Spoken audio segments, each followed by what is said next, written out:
Hey guys, it's me. So I'm sitting here on my computer for today's diabetes blog, which is all about frequently asked questions about diabetes. So I'm sitting here on a website looking at some frequently asked questions and I'm going to answer them. And I hope to clear up some stuff for you guys so it makes more sense. So let's get a look in. Oh, also I hope you guys like my hair because I filmed a video earlier today, which I'm also going to post. And I wanted to just change it up, so I went sort of retro. Anyways, welcome to BD's Rant and FAQs. Alright, what is diabetes? What is diabetes?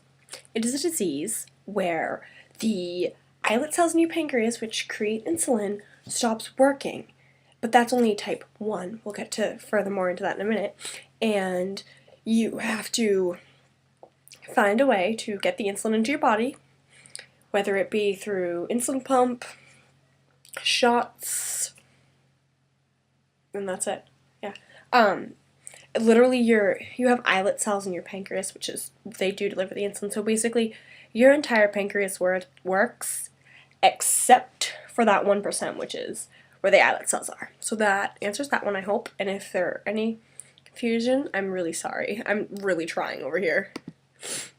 What causes diabetes? Well, type 1, which is juvenile, is hereditary, or that's what they thought. Now they're saying that eating large amounts of salt could actually make it happen. In my case, we still don't know what went wrong. I was so little, we don't even know. So it's just sort of all like guesswork.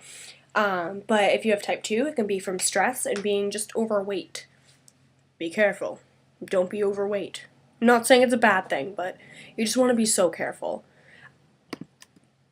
What are the types of diabetes? Well, I kind of touch base on this every once in a while. Type 1, which is juvenile, which is what I have, and I require insulin. And there's type 2, which is, I just covered this, is caused by being overweight or stress, and they do not require insulin, they take pills. So, you know, they kind of are lucky in that end, but they still have to check their blood sugar just as much as I do.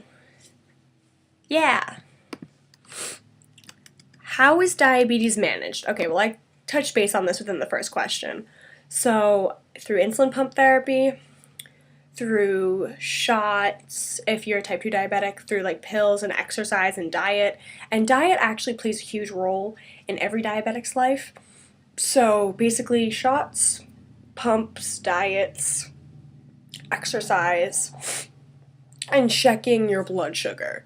I know that I'm always like, no, I don't want to check it, but it's really important. And I know that I like deny that I want to do it, but it's so important. Don't be like me. What are the symptoms of diabetes? Alright, you guys ready? I basically could like tell you this like the back of my hand. What I'm doing is I'm reading the question and then I'm bringing the camera back up so that I'm not reading theirs. Okay. So, frequent urination, constant thirst. I'm trying to think of my high blood sugar symptoms. Oh, loss of weight, and I think that's it. Basically, what happens when you're diagnosed with juvenile diabetes, like I was, you essentially, like, you have a high blood sugar constantly, so that's why you're always thirsty and you're always peeing. Your body is essentially breaking down ketones for fat, or your body's breaking down fat for energy, which is a term called ketones, and when you are not diagnosed, you're in diabetic ketoacidosis, which I talked about a few months back, which is so bad. Like, if you're in diabetic ketoacidosis, you're freaking screwed. Trust me. Just trust me on this one, children. Can diabetes be cured? Listen, JDRF and ADA, you've been promising me a freaking cure since I was 5. Where's my cure? Where is it? Where is it? Where is my cure? Okay, that's beside the point. I really don't care if I'm cured at this point in time. I mean, JDRF has been promising. I remember the first commercial I ever saw, it was a little girl, and she was dressed up as a princess. And she said, princesses don't get sick, and it broke my heart, because she was like, they're gonna come with a cure. This was almost 12 years ago. Yeah. Also, until there is a cure, there is always camp, and you guys know I'm a huge believer in camp. So that sort of makes up for it in the end, I guess. But literally, I've been promised a cure for 12 years. My mom's like, it'll come, it'll come. I don't think it will. And if it does, it's going to come at much too high a price. Like, it's going to, not like money-wise, but the actual effects of it will just screw your body over. Next question. What are most symptoms of a low blood sugar? Alright, I want to share mine with you guys, just because, you know, I can describe it, whereas these people on this website may not be able to. So I feel like everything is like in a dream mode. I don't know if that makes sense. I don't know like how to fully describe it, but like, you know how when you're asleep or like you're dreaming and you can tell it's like not real? Like that's how I feel when I'm low. I also feel like information is like going into this ear and like going out that one, like that. And my final symptom is I'm like really shaky and like sometimes I can't even see it until like I'm wicked low, but like when I'm 60 or 70, like I feel, it's not like a shake, but it's like as if water is running down your legs, like really cold water. And those have always just been my symptoms. I don't know, they're weird. And oh, I get really irritable and really mean.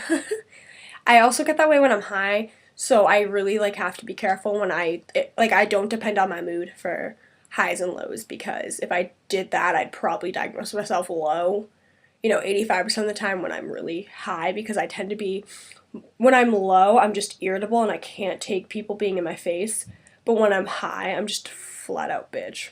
End of story. Let's see, what are insulin pumps? Okay, so insulin pumps is, I wear a mini-med, and they go into your body, and you fill this with insulin, and that's how you take your insulin. You enter in your blood sugar and your carb counts, and it's really cool. I love my insulin pump. Oh, I actually have to bolus for something, so I'll show you guys how to use it. Alright, so first I'm going to, get rid of all my alarms. And then I'm going to press this B button, which stands for bolus, and my blood sugar is 196, so I'm going to enter that. Takes a while. Oh, I went past it a little bit. Sorry, it's really hard to read it backwards. And so then I have to enter my food, so I ate 30 carbs. I was starving when I came home from school, don't hate. 30 carbs. Press the activate button. Oh. And this is it's telling me, I'll read it off. So it says estimate details. My estimated total is 5.45. My food intake was 30 grams. My BG was 196. My food is 3.75, so it means I'm taking 3.75 units of insulin to cover just the food, and I'm taking 1.7 to cover my blood sugar. So then I press act, and it's going to ask me, do I want a normal bolus or do a wave bolus? And I want a normal bolus. And it shows the 5.45. I just press act, and in an hour and a half I need to check my blood sugar, so I set an alarm. And it's delivering. So that's the insulin pump. Let's get on to the next question. Oh, okay. There are no more questions on this website, so now I'm going to do my questions. So one of the ones when I was talking to a bunch of my diabetic friends is, does it hurt? Because really, you get asked that so many times a day you want to strangle someone. I guess it depends. If you're newly diagnosed and you're checking your blood sugar for like the 6th time in a week, yeah, it's gonna hurt. You're not used to it. But if you're someone like me who literally, can you see them? I don't think you can. Oh yeah, you can. I have calluses on my fingers from like all the blood sugar checking. Let's see, there's gotta be one that's like really bad that I can show you guys. Alright, see this finger? See all those calluses? Like, I don't feel a blood sugar check anymore. I don't feel, like, sometimes I feel a pump site if I hit, like, an artery or a vein.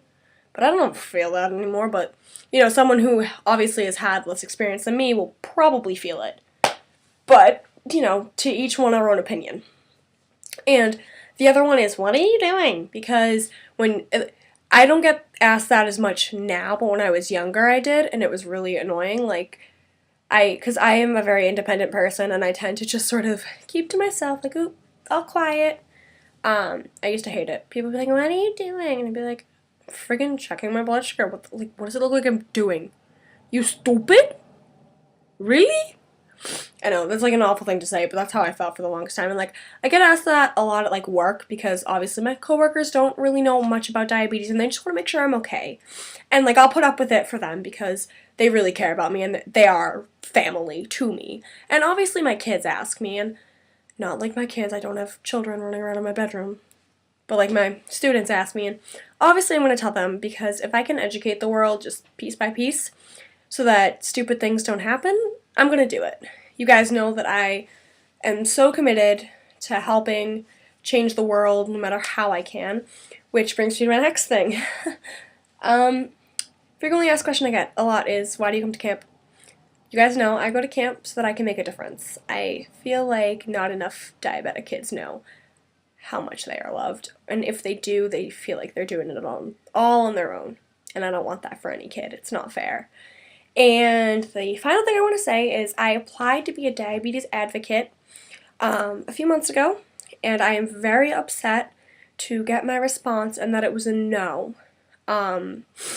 It's been kind of hard on me because I feel like I have so much experience and I have so much to offer because I really, like, if you guys don't know it, then that's kind of weird, but I want to make a difference. I don't want any kid to go through what I did because god damn it, I was so quiet and I didn't want to tell anyone and I was so embarrassed, and you shouldn't be embarrassed. You gotta keep your head up, you know, like, you gotta believe in yourself, you really do, and that's always been my message. And the guy was saying that I don't give enough time and I don't care enough, and it was heartbreaking because at this point in time, I am 17. I have given over 4,000 hours to diabetes camp, to delivering bags of hope to newly diagnosed kids. I do so much, and I guess that this just means I'm going to have to try a little bit harder, which I'm willing to do because I want to be there for you guys. So thanks again for watching and thanks for your support, and I'll see you guys later. Bye!